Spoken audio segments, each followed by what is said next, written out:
अस्सलाम वालेकुम जी, मैं अपने चैनल सी में आप लोगों को वेलकम करता हूँ।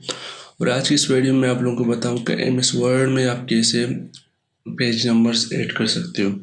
पेज नंबर ऐड करने का बहुत ही सिंपल तरीका है, तो मैं आप लोगों को बताऊंगा। सबसे पहले हम जाते हैं एमएस वर्ड में। एमएस वर्ड में यहाँ पर आप देख सकते हो आपका जो नॉर्मल लेआउट है ये आ जाएगा। तो यहाँ पर इंसर्ट में आ जाए और इंसर्ट में आने के बाद यहाँ पर जो आपका पेज नंबर का ये जो एडिटर इनपुटर जो पार्ट है इसका, यहाँ पर पेज नंबर का ऑप्शन आता है।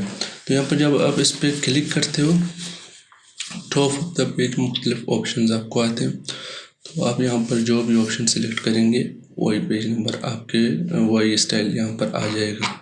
तो आप देख सकते हो कि यहाँ पर पेज नंबर आ गया है। अब अगर इस तो यहाँ पर आप देख सकते हैं कि आपका पेज नंबर आ गया। पेज नंबर के मुख्तलिफ स्टाइल्स हो सकते हैं, जैसे कि आप यहाँ पर देख सकते हैं। अगर ये स्टाइल में सेलेक्ट करूँ आप देख सकते हैं यहाँ पर भी पेज नंबर आ गया। तो इसका साइज़ वगैरह बड़ा और कम कर सकते हो। तो उम्मीद है आप लोगों को ये वीडियो पसंद आई तो लाइक करें, शेयर करें, हमारे चैनल को ज़रूर सब्सक्राइब करें, क्योंकि यहाँ पर मैं रोज़ कंप्यूटर साइंस के रिलेटेड वीडियोज़ लाता रहता हूँ।